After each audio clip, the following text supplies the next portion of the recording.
လာဘွဲရောကြောက်လာတယ်မိမပြီကောင်းတော့ကျွန်တော်ရှင်တွေကခံစားချက်တချင်းလို့ဒီဆိုပါမယ်ခင်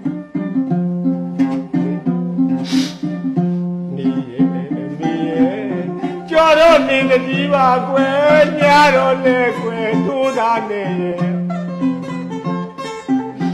ဘုံဝေဒုက္ခိတွေအဆောင်ရောက်ကြီးသူနဲ့တကယ်တော့လီမီရဲ့အရင်ဆုံးချစ်သူနောက်ကြတယ်ကွယ်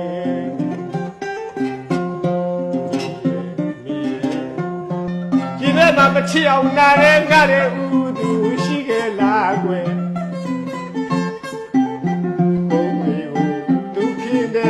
ဆောင်ရောက်ကိုသူမင်းနဲ့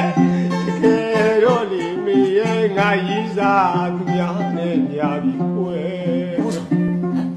ခင်ဗျားတို့ဟာလေမင်္ဂလာဆောင်မှာသူများနဲ့ညာရဲ့ငါရည်စားတစ်ချင်းကိုဆိုဟာတိတ်ပဲရှိတ်ကြပါအဲ့တချင်းရအောင်ပြောမှာစီ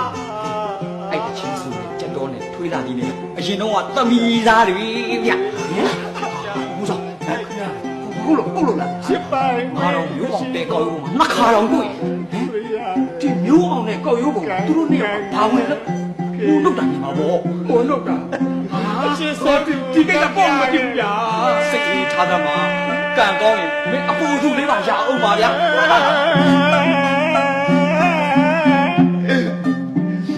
မီ